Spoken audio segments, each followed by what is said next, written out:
rapaziada, Thalito News, eu, Ricardo, tô entrevistando o Nego D aqui. E aí, Nego D, como que tá o baile hoje? Como que foi o esquema hoje? Hoje tá legal, Pagou Funk do Nego D, Open Bar toda quinta-feira.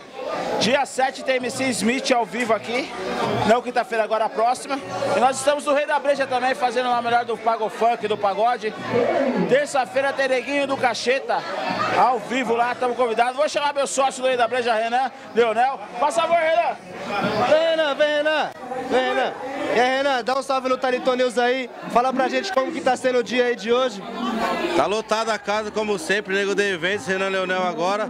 Rei da Breja, mistura top de Guarulhos. Tá tudo junto? Tudo junto, tudo junto. Manda um abraço pro Thalito News aí, fala que encerrou porque nós tá zica hoje. Abraço, Thalito News, nós é zica.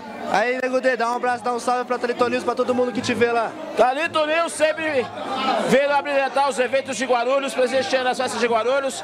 Nelsinho e toda a sua equipe aí, tá de parabéns pelo trabalho. E muito obrigado pela visita mais uma vez. Abraço! E aí, negão, dá um salve pro Thalito News aí, negão. E aí, irmão, beleza? Tamo junto no pagode, Pagou Funk do Nego D. Toda quinta e terça no Rei da Breja. Pode chegar que é nós. Como tá o drink aí? Tá meio ruim. Tá meio ruim o drink? Não tá muito bom não, tá meio ruim. Tá meio fraquinho. Tá meio fraco, parceiro. Ah, que lindo, gostosinho, viu? Gostosinho, gostosinho. Dá um salve no Thalito News. É, nós aí, tamo junto.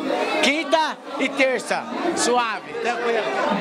Thalito News, a gente vai fechando por aqui pelo baile. E a gente vai fechando por aqui pelo baile, vamos curtir, é nóis. Thalito News, abraço.